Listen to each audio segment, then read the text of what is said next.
Monks don't declutter the way we do in America. They don't wait for a big cleaning day or struggle with piles of stuff.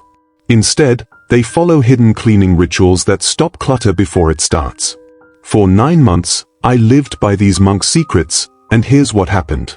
If you're curious about how a calmer, cleaner life can reshape your days after 60, make sure to subscribe and tap like now, because what I discovered might surprise you. At first, it felt strange, even uncomfortable. I was used to the all-or-nothing approach, where you pull everything out, spend a weekend drowning in boxes, and hope the mess looks better by Sunday night. But the monks approach clutter differently. They don't see it as a pile of things, they see it as a reflection of the mind. That meant every sweep, every wipe, every choice was not just about tidying a corner, but about shifting how I lived in it. What shocked me most was how subtle their practices are. Some days I was polishing something that already looked clean. Other days, I was clearing a pathway before touching anything else. It wasn't about chasing a perfect home, it was about training the mind to notice, to respect, to release. And little by little, I realized my house wasn't filling up the way it used to. The clutter never had a chance to pile because the rituals stopped it before it began. This wasn't minimalism, and it wasn't decluttering, it was something deeper, something that made me feel freer every single day. Month 1. The Dawn Cleaning Secret. When I first committed to the monk cleaning journey, I thought the hardest part would be letting go of sentimental items. I was wrong. The hardest part was waking up before sunrise, when the house was still dark and quiet, and beginning my day with cleaning instead of coffee. Monks believe the very first act of the day should not be consumption but contribution, cleaning the space around you before you put anything into your body. At first, I resisted this. After all, in America, most of us are wired to wake up and immediately head for the coffee pot, the TV news, or our phones. But I set my alarm, pushed myself out of bed, and tried it their way. The first morning was rough. My body wanted to crawl back under the blankets. But as I slowly moved a broom across the floor, something shifted. My breathing matched the rhythm of sweeping, and the silence wrapped around me. There was no phone buzzing, no email pulling me away, no distraction of breakfast. Just me and the floor. The stillness was powerful. By the time the sun peeked through my window, I felt more awake than I had in years. And strangely enough, the act of sweeping when I was still half asleep cleared away more than dust. It cleared away the heaviness I usually carried into the morning. This is where I learned the first lesson. Cleaning at dawn sets the tone for the entire day. Instead of starting in chaos and trying to fix it later, I started in simplicity. My home felt calmer by breakfast, and that calmness followed me through the rest of the day. What surprised me most was that this early cleaning actually energized me more than coffee ever had. My head felt clearer, and I noticed I didn't snap as easily at little frustrations. I carried a sense of order into every activity that followed: cooking, reading, even talking with family. Monks say, "Clean the morning, and the day obeys." I found that to be true. By claiming those quiet moments before the world intruded, I was building strength not just in my home, but in my mind. And as unusual as it felt at first, this one practice taught me that peace doesn't wait until after you're done with your to-do list. Peace begins with the very first thing you do after opening your eyes. Have you ever tried starting your day with something other than coffee or TV? Tell me in the comments. I'd love to know if you think it would change your mornings too. Month 2. The Silent Secret. By the second month, the challenge shifted. Waking up early had been tough on my body, but silence turned out to be the true test for my mind. Monks clean without background noise. No TV humming in the corner, no music to set the pace, no podcast to distract the thoughts. At first, this felt strange, almost unsettling. In America, we're used to filling every quiet moment with something. We call it multitasking, but really it's a way of avoiding stillness. The first few mornings, the silence was almost too loud. I could hear my own thoughts rushing in, questions and worries tumbling over one another. I realized how often I used background noise to avoid confronting that inner clutter. But monks teach that noise doesn't clear the mind, it hides the mess beneath it. So I stayed with the silence, and slowly, something remarkable happened. Without distractions, I started noticing details I had overlooked for years. The stickiness of a drawer that was overfilled, the fine dust settling on a shelf, even the way I clung to certain objects out of guilt rather than love. In silence, I saw these things with sharper eyes. And instead of dragging decisions out, should I keep this? Maybe I'll need it someday, I began deciding faster. One breath, one choice, keep or let go. It wasn't just about my home. The silence carried into the rest of my day. I felt calmer, less rushed, less scattered. Without constant noise, my thoughts didn't compete with one another, they lined up. Cleaning became almost meditative. It wasn't about scrubbing harder or longer, it was about being fully present with the task. By the end of the month, I noticed something else. I no longer dreaded silence. Instead, I began to crave it. Those quiet cleaning sessions became the most peaceful part of my day, a kind of reset button for my mind. And as my house grew clearer, so did my thinking. Monks often say, silence doesn't cover up the truth, it reveals it. That month, I learned that the clutter in my home wasn't the only thing I had been avoiding. The silence showed me what mattered, and gave me the courage to let go of the rest. Have you ever tried cleaning in complete silence, without TV or music?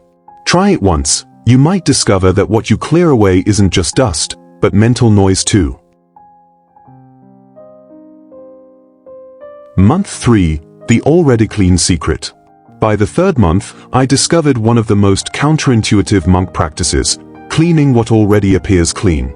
They don't wait for dust to collect or stains to appear. Instead, they lightly sweep, wipe, and tend to spaces daily, even when nothing looks wrong. At first, this felt unnecessary, almost obsessive. But I quickly realized it wasn't about dirt at all.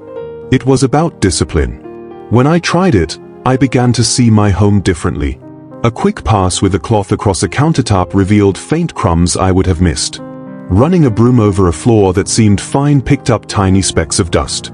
These weren't dramatic changes, but they sharpened my awareness. I wasn't just glancing at my home anymore, I was noticing it. And with that noticing came respect. In our culture, we often wait until messes demand attention. We clean the sink when it overflows, the closet when it bulges, the garage when we can't park inside. But monks teach the opposite, don't wait for chaos. Prevent it before it begins. By caring for what already seemed fine, I found that my home never swung wildly from messy to clean. Instead, it stayed balanced, quietly ordered, and far easier to maintain. The true revelation was how this mindset spilled into other parts of my life. I stopped waiting until I felt exhausted to rest, I paused earlier. I didn't let small tensions in relationships grow, I addressed them while they were still small. It taught me that prevention is gentler than repair. By the end of month 3, my home felt steady, not because I scrubbed harder, but because I acted sooner. The lesson was clear, if you tend to things before they demand it, you avoid the drama of big cleanups later. Monks often say, do not wait for dust to show before you sweep. That wisdom reshaped my days. Small, steady care built an ease that no weekend cleaning marathon ever gave me. Month 4, the one breath rule. By the 4th month, I uncovered a monk practice that felt almost too simple to be real, the one breath rule. Monks say that if you cannot decide about an object in the time it takes to take a single deep breath, then it doesn't belong with you. At first, this sounded reckless. I grew up believing every decision needed careful thought, sometimes even days or weeks of back and forth. But monks teach the opposite. Clarity, they say, comes from immediacy, not endless debate. I tested it with a stack of old magazines. In the past, I would shuffle through them, convincing myself that maybe one article might be useful someday. This time, I held one in my hand, took a slow breath, and asked, does this serve me now? By the time I exhaled, the answer was clear, it didn't. The decision took seconds, not hours. And with each item, I felt lighter. The rule forced me to trust my instincts again.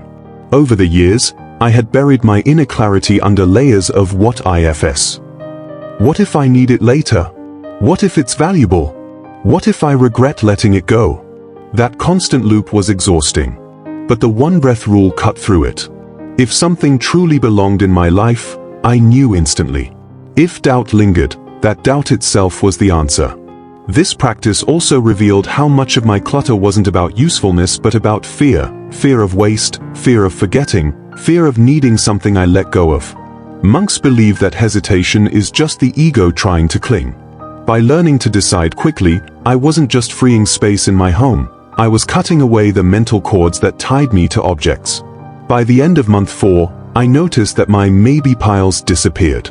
Before, I would spend weekends moving the same undecided items from one corner to another, postponing the decision. Now, there was no limbo. Each breath carried an answer. My home became clearer, not just because I removed things, but because I removed indecision. The surprising part? This clarity spilled into the rest of life. I made faster choices about what to cook, which invitations to accept, even which commitments to keep. I realized that my hesitation had been cluttering not only my shelves, but also my days. Monks often say, the mind knows in a breath what the ego argues about for years. I found that to be true. In learning to decide with a breath, I discovered a new kind of freedom, the freedom of not dragging decisions behind me. Would you try the one-breath rule in your own home? Take one item today, inhale deeply, and see what your heart tells you before you exhale. You might be surprised by how clear the answer already is. Month 5, the ego-free cleaning secret. By the 5th month, I reached a lesson that challenged something deep inside me, ownership. In most American homes, we divide chores with invisible lines. That's my room. That's your mess. That's their responsibility. And I'll be honest, those thoughts had crossed my mind countless times. I'd see dishes I didn't dirty, a hallway I rarely walked down, or a guest space no one was using, and I'd think, why should I be the one to clean this? But monks don't think that way. In temples, no space is mine or yours.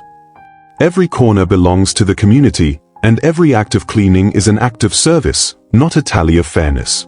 When I tried this ego-free approach, I began with the guest room in my own house, a room I rarely entered, one that only gathered dust. 4 years, I ignored it because it wasn't part of my daily space. But one morning, instead of skipping past, I dusted the shelves, wiped the window, and smoothed the bedspread. Strangely, I didn't feel resentment, I felt relief. It was like I had lifted a hidden weight I didn't realize was there. Next, I tried it in shared areas. The hallway where shoes piled up. The porch where neighbors sometimes left little things. Spaces I normally told myself weren't my responsibility. Cleaning them without expectation of thanks changed the entire atmosphere. I noticed my bitterness soften. The question of who should do it disappeared, and what replaced it was lighter. I did it, and now it's done. What surprised me most was how this shifted my relationships. When family visited, I no longer greeted them with silent frustration over what they left behind. Instead, I cleaned as a gift, a way of saying, this home is for us, not just for me. Monks say that ego is the heaviest dust of all. By cleaning spaces without attaching them to ownership, I was wiping away ego at the same time. By the end of month 5, I noticed something profound. Service brought peace where resentment used to live. The house felt more welcoming, and so did I. The bitterness of why should I clean this was gone, replaced by gratitude that I could create harmony in spaces others would enjoy too. Monks believe, when you clean without self, you polish the world.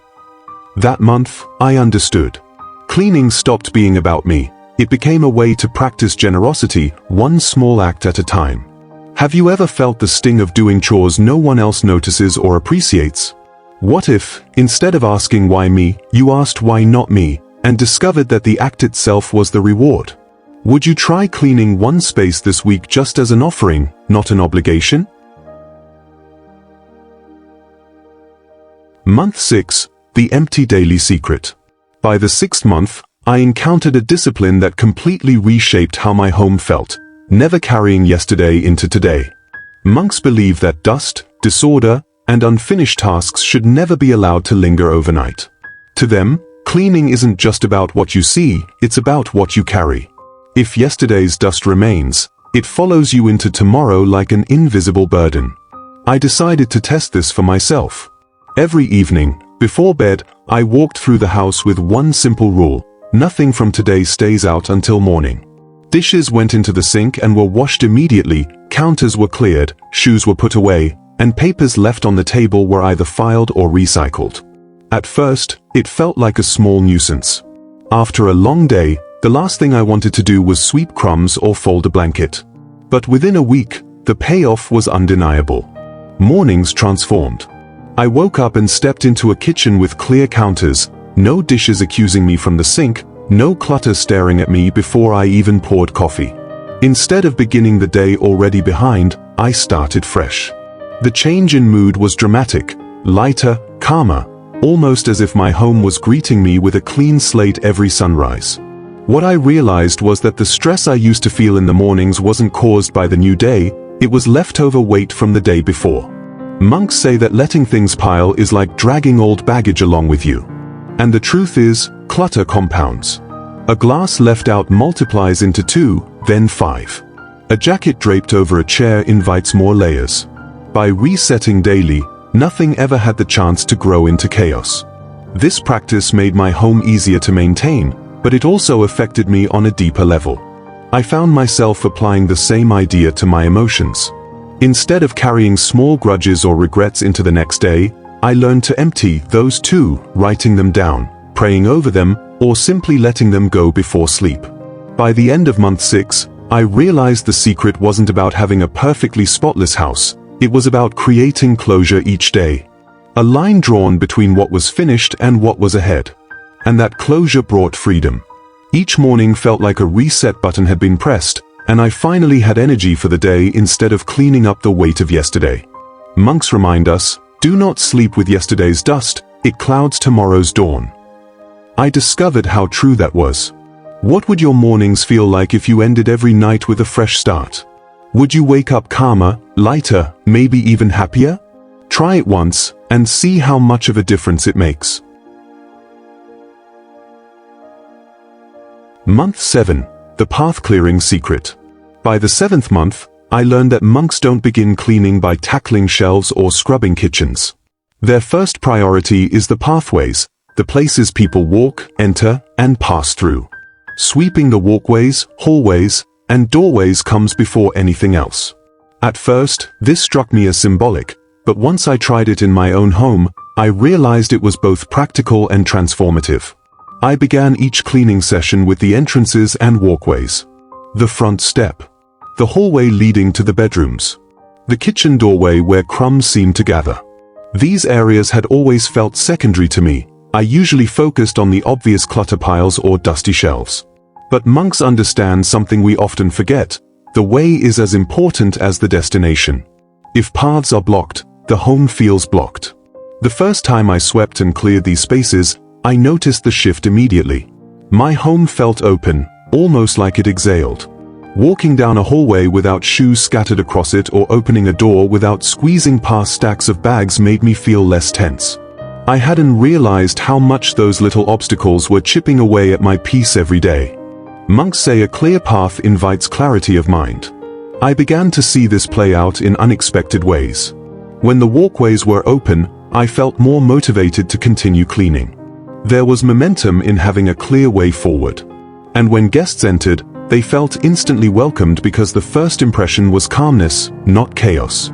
The entryway set the tone for the entire home. But the lesson went even deeper. Clearing physical paths taught me to think about the paths in my own life. Were there obstacles in my routines, habits, or relationships that I was just stepping over instead of removing? I noticed how I sometimes left small tasks undone, like unanswered letters or clutter in my calendar, that created friction in my days. By removing those, just as I cleared my hallways, my life began to flow more smoothly. By the end of month 7, my home no longer felt like a storage maze, it felt like a retreat, where every step was unhindered and every doorway invited me in. The sense of openness changed not only how my house looked, but how I felt moving through it. Monks believe, a blocked path is a blocked spirit. Clearing the way each morning didn't just change the floor under my feet, it changed the energy of my whole home. If you tried this practice, where would you start? Your front door? The hallway? Imagine how different your home would feel if every path was clear, inviting you to walk freely without stumbling over yesterday's clutter. Wouldn't that feel like a retreat inside your own walls? Month 8, the Object Respect Secret.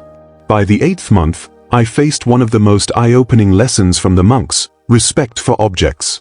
In our culture, especially in the United States, we've grown used to seeing things as disposable.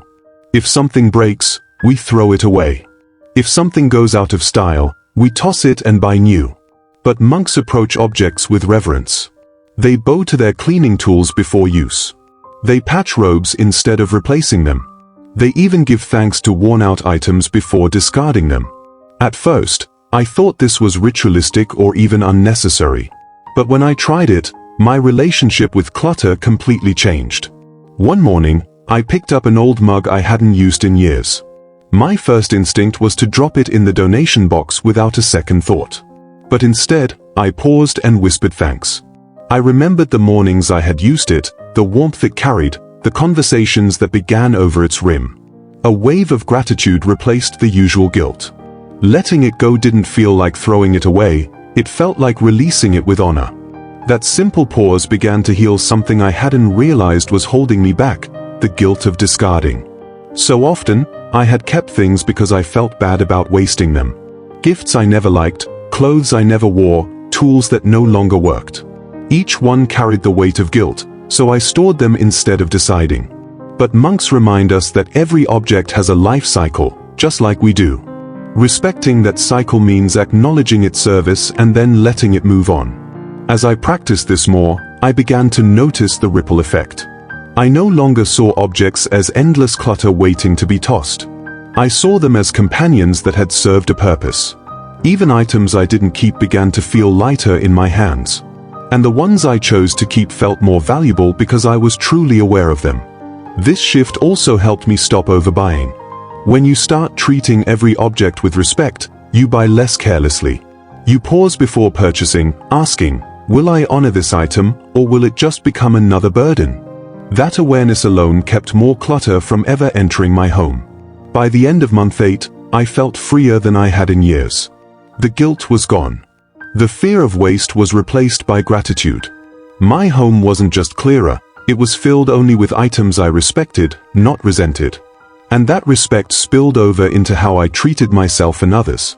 Monks say, when you respect what you touch, you respect your life. I finally understood. Respecting objects wasn't about bowing to things, it was about honoring the role they play, then letting them go without regret. Have you ever felt guilty about letting something go, even if you no longer needed it? What if, instead of holding on, you paused, gave thanks, and released it with peace? Wouldn't that feel lighter than carrying guilt on every shelf? Month 9. The Polishing the Soul Secret. By the 9th month, I realized that monks treat the end of cleaning differently than we do in the West. For most of us, the goal is simply to get rid of dirt and clutter, to reach a state of good enough. But monks see the final stage not as finishing, but as transforming. Once the dust is gone and the surfaces are tidy, they take it further, they polish. Wooden beams are rubbed until the grain glows, floors are cared for until they reflect the light, even a simple tea bowl is smoothed until it carries quiet radiance. It's not about necessity, it's about presence. When I tried this, something shifted inside me. I picked up a cloth and gently polished a chair I had walked past for years. It wasn't dirty, and it wasn't broken. But as I moved my hand slowly across the wood, watching it grow warm and rich with care, I realized this wasn't about cleaning, it was about honoring. That chair stopped being invisible furniture. It became part of my life story, cared for and alive in my home. Monks say that polishing is a mirror of the heart. The more care you give to the outer world, the more clearly you begin to see yourself. I felt this with every stroke. Polishing slowed me down. It quieted me. I stopped rushing through chores just to be done, and instead found myself absorbed in the act itself. In that stillness, I felt something rare: contentment. This practice also changed how my home felt. A decluttered house can sometimes feel bare, almost cold. But when the few things I kept began to shine with attention, the space felt vibrant. It wasn't just emptier, it was fuller in a new way, glowing with warmth and energy. I realized that the beauty of a clutter-free home isn't in what's missing, it's in how you tend to what remains. By the end of month 9, polishing had become more than a habit. It was a ritual, a closing gesture that turned the ordinary into something sacred. Each time I polished, I felt as if I was polishing not only wood and glass, but also my own thoughts, removing the haze, revealing clarity, reflecting back peace. Monks often remind us, polish until you can see yourself. And that's exactly what happened. In the gleam of my home, I began to see the clearer, calmer person I had become. My space was no longer just clean, it was alive, radiant, and deeply mine. Have you ever noticed how something as small as shining a glass or smoothing a surface changes how you feel inside? Imagine what would happen if you carried that same care into every corner of your life.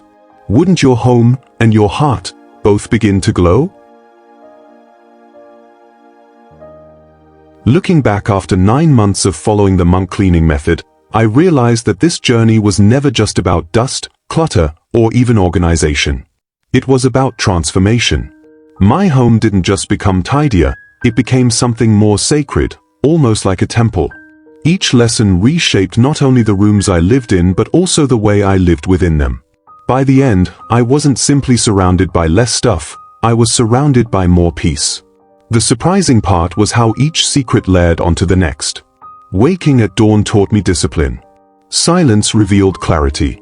The one-breath rule gave me decisiveness. Respecting objects removed guilt. Emptying the day taught me closure.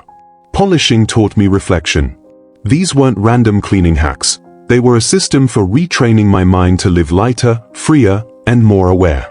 The more I practiced, the less I felt weighed down by indecision, by someday clutter, or by the quiet resentment that used to hang over chores.